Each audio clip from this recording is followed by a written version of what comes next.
Hello, hello, hello. Welcome to Inside Out Alignment. Mary here, your host. Today we are so honored to have Mary Elizabeth Mansfield. That's Dr. Mary Elizabeth Mansfield. Mary graduated with a doctorate of pharmacy from the University at Buffalo in 2008 and has worked in various settings such as community pharmacy, hospital, and for an insurance company. She's the creator and host of Mindful Empowerment, a broadcast on natural health and wellness, providing people with the opportunity to make more informed choices on their health and helping them to live healthier and happy lives. Thank you so much for being here today, Mary. Thank you so much for having me, Mary. Appreciate it. It's kind of funny, right? Saying Mary and Mary. Yeah, so nice to have you. Yeah, you talk about empowerment. When you see empowerment, and also you have a like this, your podcast on empowerment. What comes to mind, or what makes you talk about empowerment, and on which angle do come, with that? Mhm. Yeah, I think it's not just one angle that comes to mind. There's a whole bunch of things, Okay. and I think like some people might not even know like that they've been giving their power up. They might just kind of be living a certain way, and then they might realize, oh, I could take my power back with my health or with my relationships or with the way I use my time. Or so I think of it applying to a lot of different facets of somebody's life. And specifically with the mindful empowerment, I'm kind of targeting health. But really, when you look at health, I see like there's the mind body connection and how the thoughts you think and your mindset are going to be related to your health. So yeah, I think of it encompassing a broad spectrum on people being more informed and not being afraid to take a chance or try something new, and to explore another option and empowering themselves in that way. Yeah, that's like having more awareness of what they have and being able to use that. That's really great. Thank you. So, Mary, can you tell us a little bit about yourself? We just want to know more about you as a person and, you know. Yeah. Any anything particular? I know, let's say in the bio you write a little bit about I have the doctorate of pharmacy and some of my experiences there. And then also just personally things that I'm into yoga, and I like that particular form of exercise because I find it challenges your mind, and you get the body like benefit health of exercise, but it also helps to kind of tune your mind or kind of calm, leave you feeling more calm and refreshed and focused. And yeah, anything particular that you want me to kind of share or get into about me or my background? Or Yeah, I wasn't I sure think whether that's kind that's of still like clear enough, depending on what you really want people to know about you. So it's you are the guest and you have the liberty to say what you want to say about yourself and what you really don't want to keep for yourself, which is, that's you and we respect that. Yeah. So I think we already have an outfit, even you're just presenting you as a guest, introducing you. I think that already says something about who you are as a person. Yeah. So on your bio, you did work uh, in a community pharmacy. So when you talk about community pharmacy, what does that encapsulate?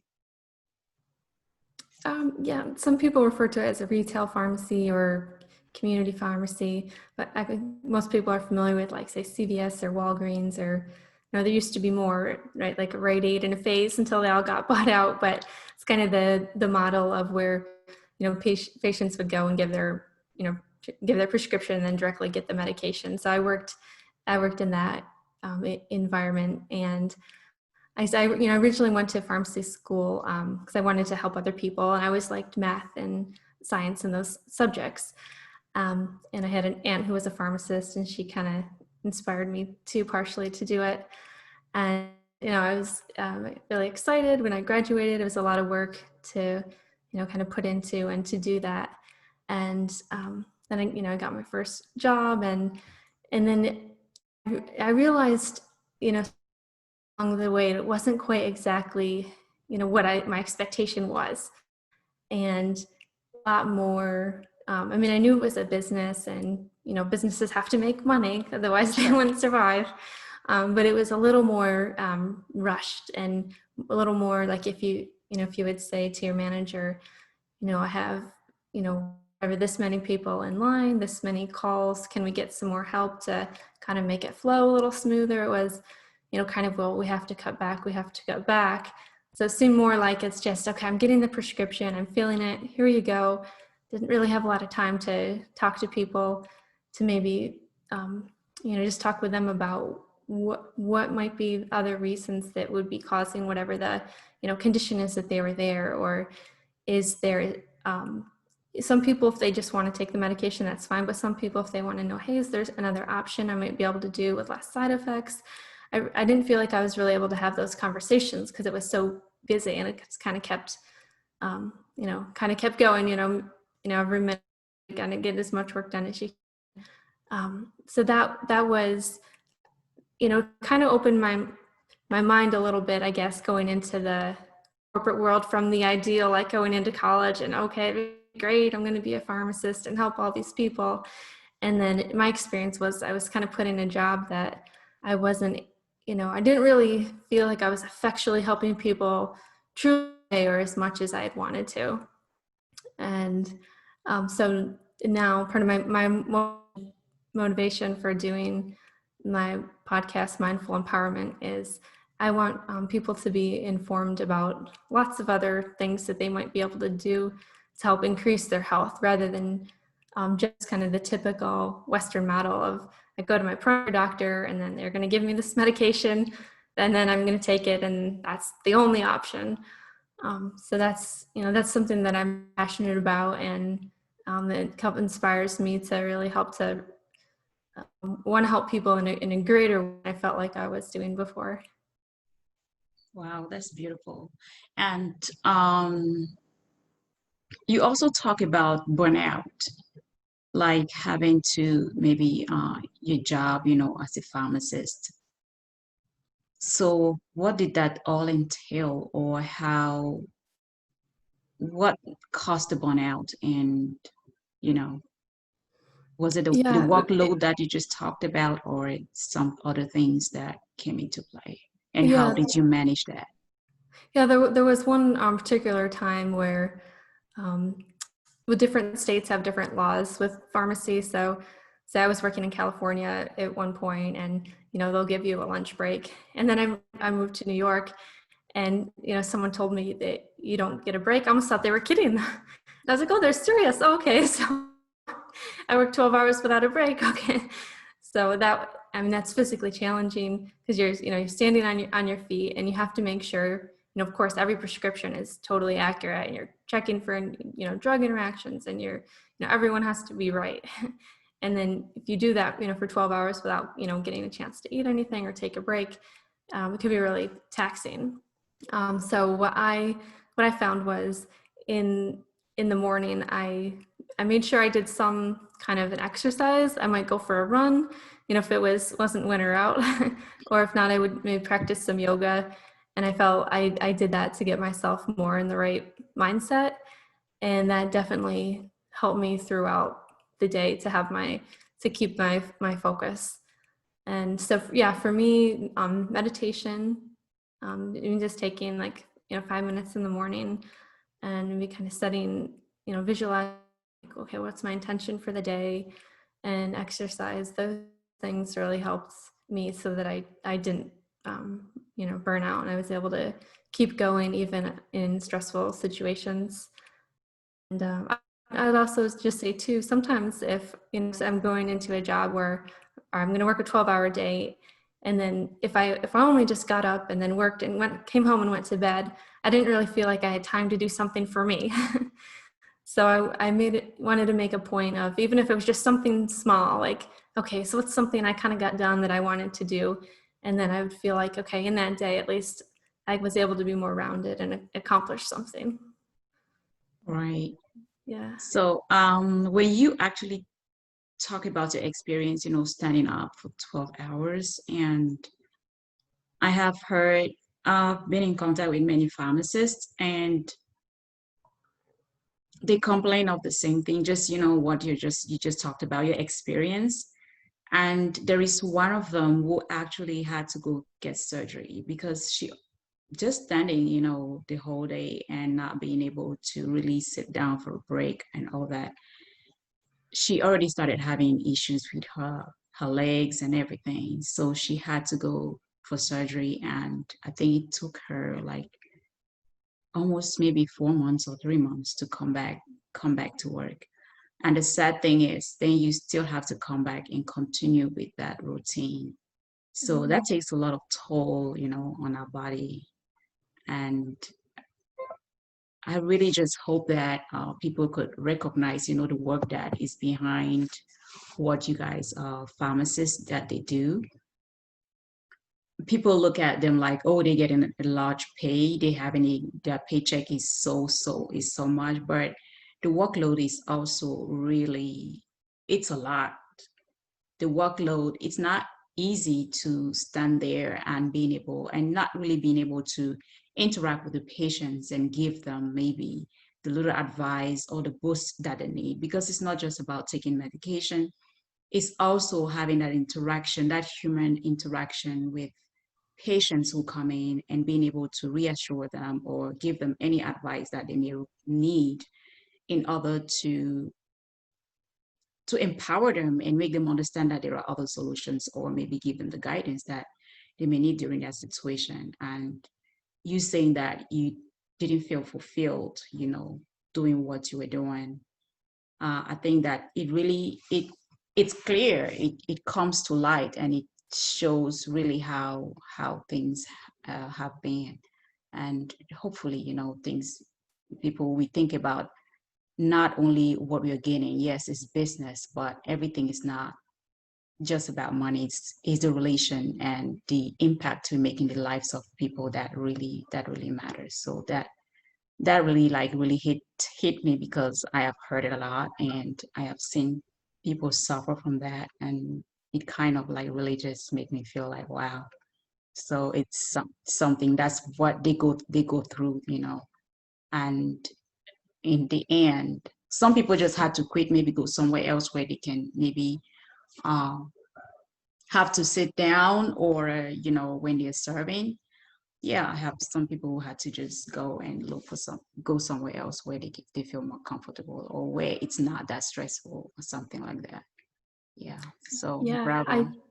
I kind of did like the things I was mentioning about, like in the morning doing yoga or exercise, and did help manage it for sure.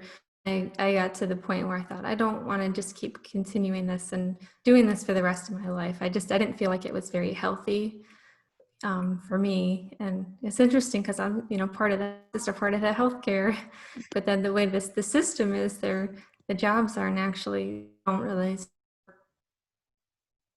health from my, perspective. And I do think a lot of people get into it, and yeah, pharmacists do make, decent, nice money, but they might go out and get a big loan or big mortgage. And then it's easy to get stuck in that system too. And then almost feel like there isn't another option. And I've known pharmacists, also, and you mentioned the one that was, that you knew, and I knew different pharmacists who ended up getting sick, or, getting heartburn because she was trying to eat something really, quick every day, and was so stressed out, and or develop, like urinary tract infection, just because you don't even have really time to take a break and stuff. So but yeah, so after that experience, I ended up getting a different pharmacy job in a hospital, which was, a lot more slower pace, and I did enjoy that. And then after that, I went on to work for an insurance company, kind of reviewing the prior authorization cases. I think most people are familiar with that a little bit. They might have gone to the pharmacy and have been told, well, you can't, your insurance doesn't cover this without a prior authorization. Like, oh, we'll have to call your insurance. So I was working on the insurance kind of side of it, reviewing the doctor has to submit something to say, request coverage for, and then I would review those. So I have enjoyed, being able to do some different experiences within pharmacy and just see some different, areas on it. And in the end, I felt like I wasn't really, I felt like I was just kind of part of the system, and I wasn't really kind of affecting, greater change in it. Yes. I like that. This is to say, maybe, like listeners that are out there talking about inside out alignment. So you feel like you have core values, you have things that you would, things that you dreamt of doing and that you would love to do to be sure that you are effectively, doing what you love and actually making that impact, which is beautiful. And being able to, to step out of where you feel like you are not delivering what you feel like you should be, and getting out here on this uncharted course, because this is not what you actually went through, as a pharmacist is not what you were visualizing when you got in there. And being able to get out of there into this, other thing, trying to do a podcast and reaching out and really being effective in what you love. Uh, that is something that I call that courage and being empowered. So you empowered yourself in taking the step, to get into this. And I just want listeners to also relate to that.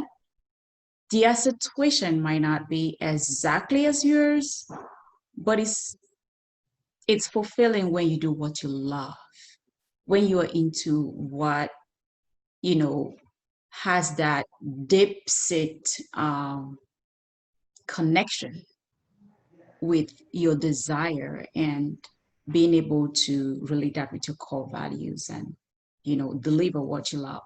So if you're out there, you're stuck and you feel like there is something else that you would have loved to do, take Mary's example, because she had to leave that and go follow, what she believes in. And that is why we have all these podcasts out here, just to make people understand that they are not alone. There are many people who are going through the same situation, not necessarily the same situation, but they have difficulties too, but they are still able to thrive. They're still able to make decisions, towards what they love.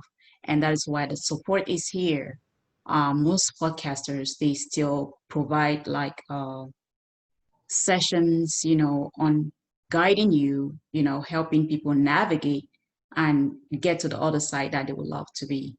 So I am so happy that you actually, you gave us those insights, because it helps us get the real, get into those core things that are holding many people back. Because, oh, if I lived here now, where am I going? Or how am I going to start out there?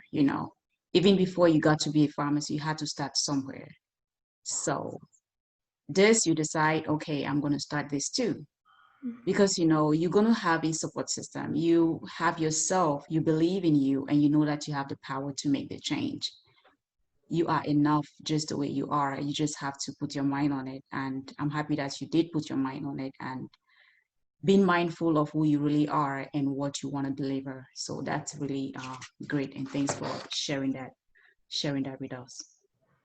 And you also talk about some of your practices, which is intermittent fasting.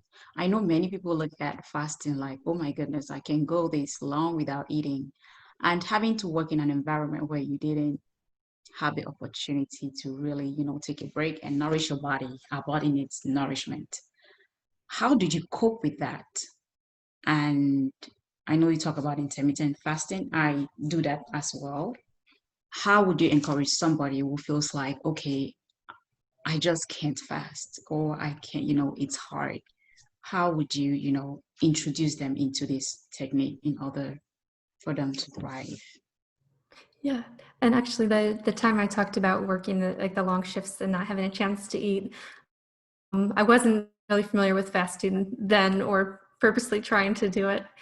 Is more something maybe recently in the last, say, 6 months, I think that I started reading about, and where I might, well, someone wanting to try it, they could start with like 12 hours and, um, yeah, and yeah, it might sound like a lot because there's all different kinds of ways to fast. Intermittent fasting, fast for 1 day a week, different, probably a ton of things online. But yeah, I found sometimes I'll do like an every other day. So I would eat dinner every day and then like breakfast and lunch every other day. So then it wouldn't be, there's never like a whole day where I would go without eating. And I kind of got into it just to help to like increase like my fitness. But I also found though that it actually, I felt like I had ended up having more energy and more focus. And I'm someone who always loved to get up and have a nice, breakfast, like do nice, for egg burrito or something. But if so, it was a little hard for me in the morning, but I would drink maybe some like black coffee, and then I would just kind of get busy and do something. Then I'm not focused on the fact that I'm not eating. And then once I'd start working, I start doing this, and all of a sudden the day goes by. And so I liked it for the, kind of those reasons. And someone who wants to get into it, but it might sound too challenging, I would just start with something small, like a 12-hour fast, and you can, count the time when you're sleeping. So it might just be having that earlier dinner, eating, by, 6, and then not eating till after, 6 in the morning, something like that. And then if they want to gradually like increase it to like 16 hours, they could do that to help to kind of increase their metabolism and detox their body. And then it gives you some extra time too. If, instead of like having breakfast, I'm like, all right, I'll just start on my, whatever I want to do. So it can be kind of fun benefits like that. So I like it personally. And a lot of times I might not have like say a lunch during the day. Cause sometimes if I did, depending on what I would eat, I might start feeling tired or, Mhm. not as motivated.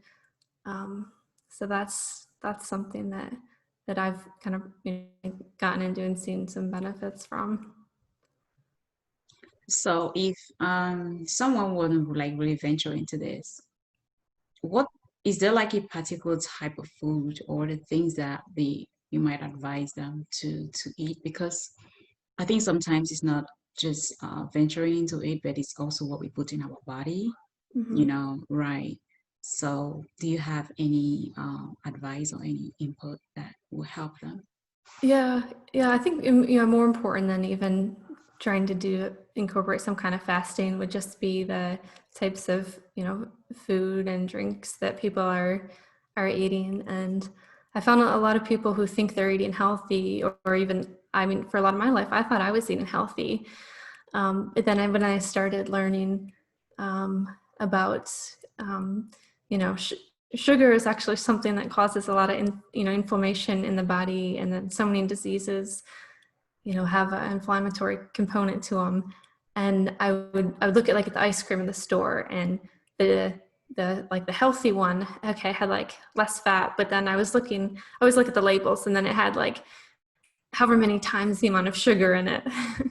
So what I learned, well, it's actually, I mean, I think it's better to actually do the regular one in that case. Because if you're doing the diet food, but maybe it has, something not good in it, like aspartame, or just has the increased amount of sugar, like that's something to watch out for. Or say someone's eating a lot of refined carbohydrates or pasta or bread, things like that. Those can all cause inflammation. And so it really just to increase your vegetables would just be one like main thing, and decrease sugar, carbohydrates. And then, when possible, I like to try to eat mostly, organic things, just because that way I know they don't use certain like pesticides or chemicals on them, and or they're not like genetically modified. So just in general, like there's just I think everybody has the place where they are now, and it's too much to try to change everything. So it's almost just doing one kind of step in that direction and then trying that out. And then when they're ready, they can do kind of another one and keep going. Yeah. And I took a class, also a nutrition class, and the one thing my professor used to talk about was also to check on the sugar content, especially the added sugar. That most of this stuff, when you look at it and you look at the added sugar, you're like, wow, that we need to pay more attention to the added sugar sometimes, because the sugar most of the time might come from that product itself. Then the added sugar is whatever they add on there, and it makes it even worse. So that the natural sugar content most of the time it's okay, but what they add on there, that we need to be really very careful. So I've been watching on that as well, trying not to get to the point. I mean, I see just most of the things when he has added sugar, I just feel like, you know what, I'm not going for it. And that helps out a lot too. Yeah, that's a good point too. Mm. Yeah. So you also do, yeah, you do meditation, gratitude. How do you go about gratitude? I recently started about a week ago doing a journal at night. Man, my husband, we started doing it too. So I have like a little, notebook, and I'll write down 3 things, I'm grateful for at night before I go to bed. And I used to in the morning, just mentally think about something that I'm grateful for, kind of morning routine. But then someone suggested about actually writing it down, and it's neat to write it down because that way you can kind of look back over time and see it. So I love the idea. I mean, I've just been doing it for a week, but really, I think gratitude is, something that helps change your mindset and, affects how happy you are and what your outlook is. So I find just a daily practice of that gratitude helps. And it's not that, and I don't think you can do it like one day a week for an hour and then skip the other days. I think it's the daily, because every day there's, whatever things are going on that day, it's different. So almost kind of doing a, daily few minutes of kind of thinking about my mindset and what I'm grateful for, kind of to help to affect the day. Yeah. And thinking about the gratitude, and as you just talked about writing it down, because it usually says when the act of writing it down, it usually sends like that information, in the brain, about the positive things, that's happening in your life. And sometimes recognizing those, it helps shift a lot, maybe the difficulties or circumstances that we might be going through, like maybe you're having a very difficult day. But when you think about the things that you're grateful for, it kind of helped maybe shift that perspective, not to focus too much on the circumstance or whatever is going on, but trying to look at something else and be like, okay, even though this is happening, I am at least grateful that maybe, I'm this, or I have this, or I'm breathing, I'm here, I'm healthy. And that helps you focus more and maybe make a better decision rather than being in that position where you're stressed or you feel like you're losing it, or you can't really make a decision that will help you maybe move forward, in your life or something like that. So I think that's a great practice as well. That's really good. Yeah.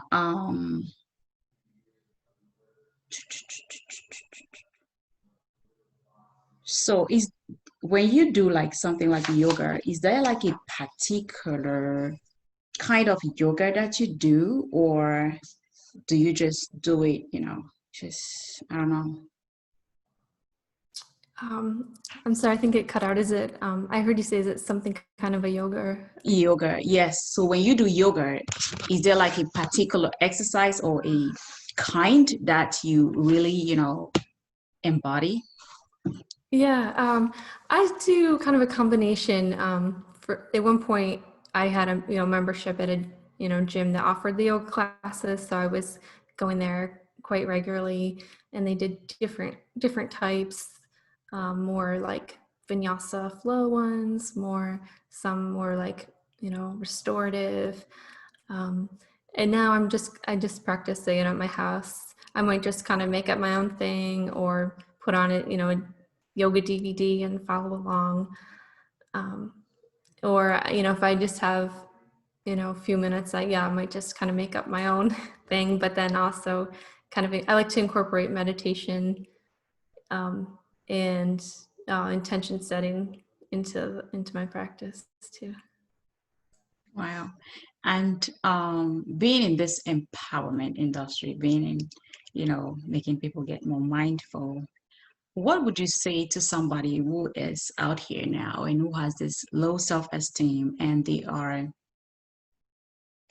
stuck in a situation where they feel like they can't move forward, or they feel like um they they don't feel fulfilled, and it looks like they need value of always seek validation from other people rather than looking deep into them or recognizing that which they love. What would you say to them, to be able to take that step and be themselves, love themselves, and being able to make decisions that will bring them that joy and that happiness, so they can also be impactful in the life of other people?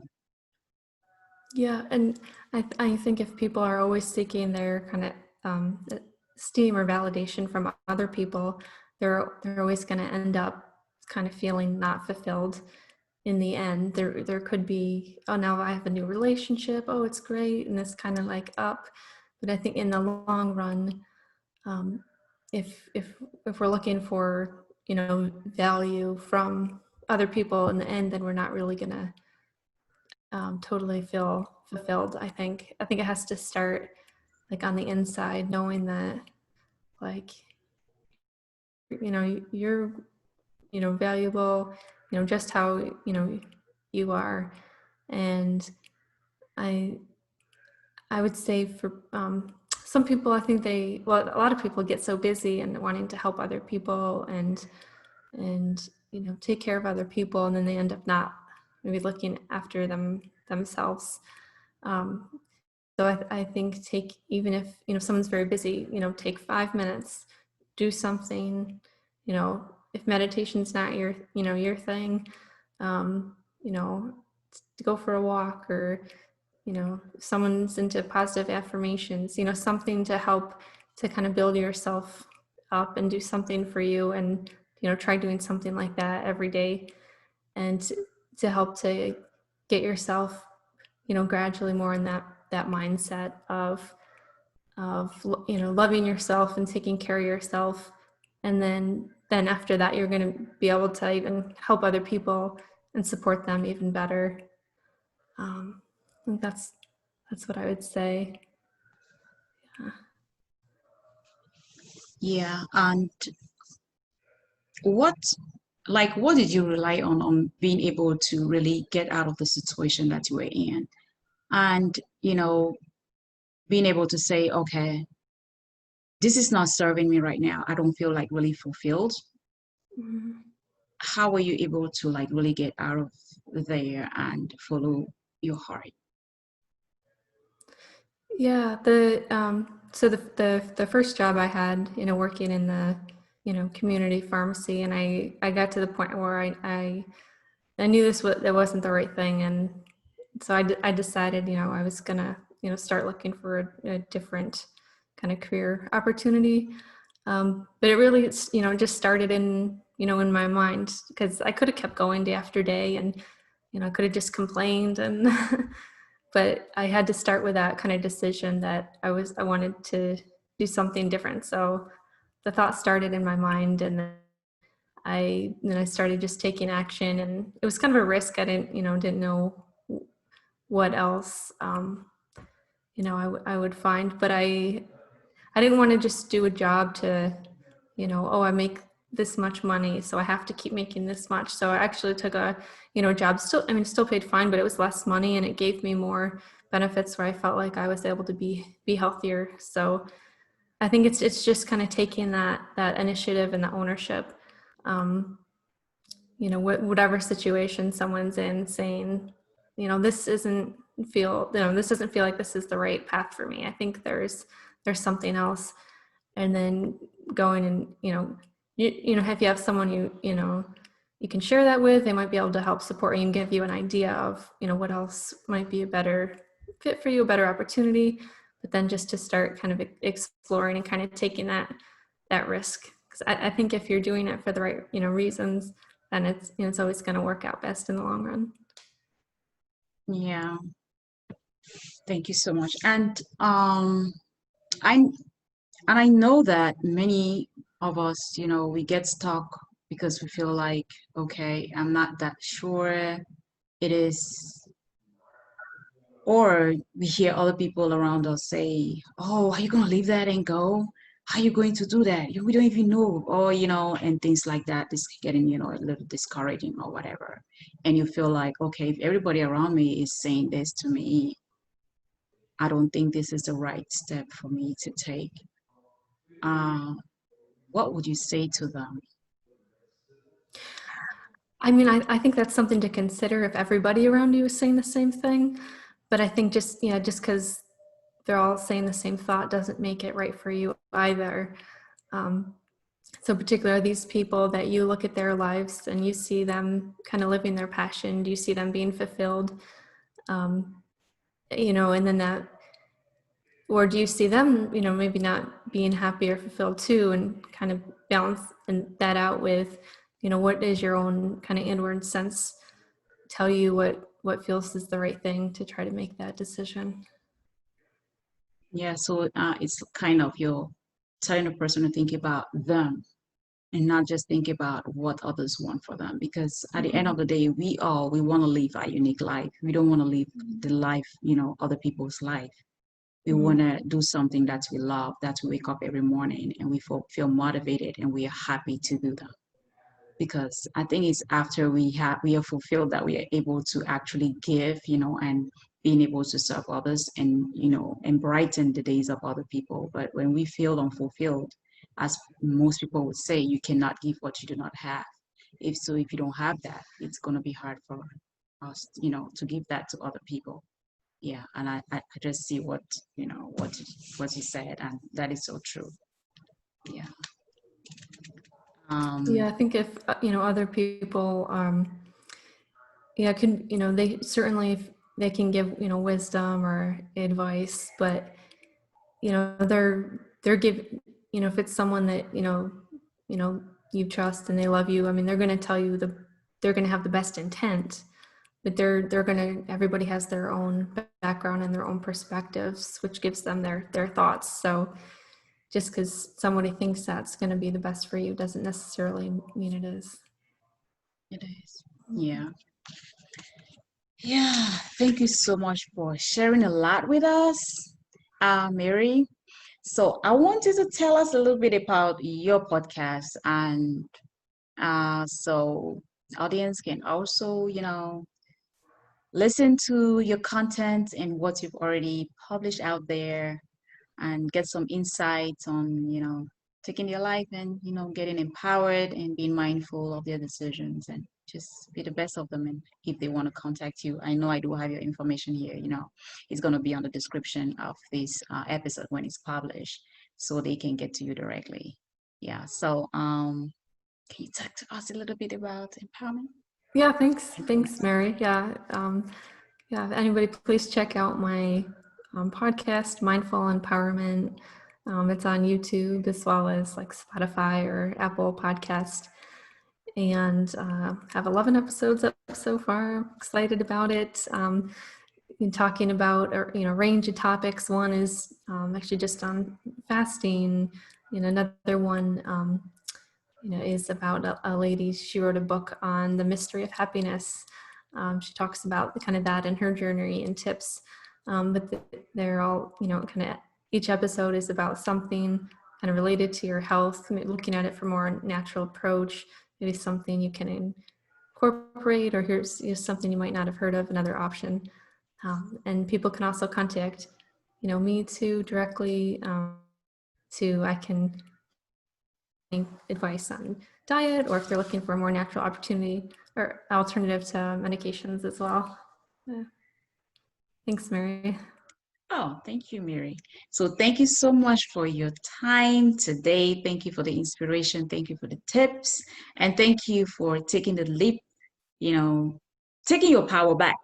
And I think that's the message you have for them today. Like, you need to take your power back and do what you love and consider what will make you happy and make you more fulfilled. So that is obviously a beautiful thing to always think about and to move forward with our lives and just, and live life not just on our own terms, but being happy and being able to spread that happiness, towards those, our, our loved ones and those in our world. And that is all that humanity, all of us, we need, when we be fulfilled and be able to share that.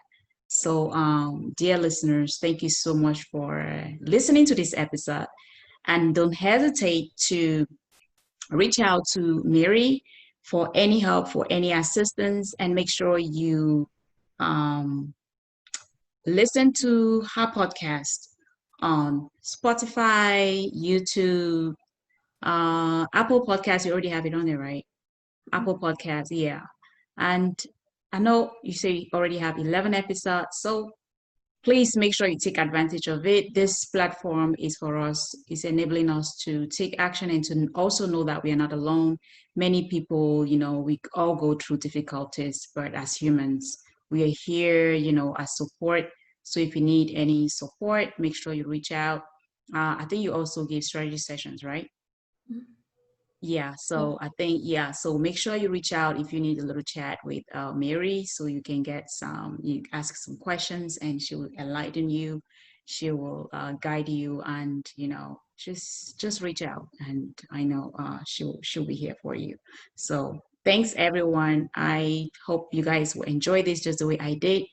And I just want to say thank you, Mary, for your time. Thank you for your promptness. Thank you for your patience. And you have a great and beautiful rest of your day. Thanks. Do you have anything else you want to share with the audience before we say bye for now? Thank you so much, Mary. Lovely talking to you, and appreciate the opportunity to be on your podcast with you today. Thanks. Thank you.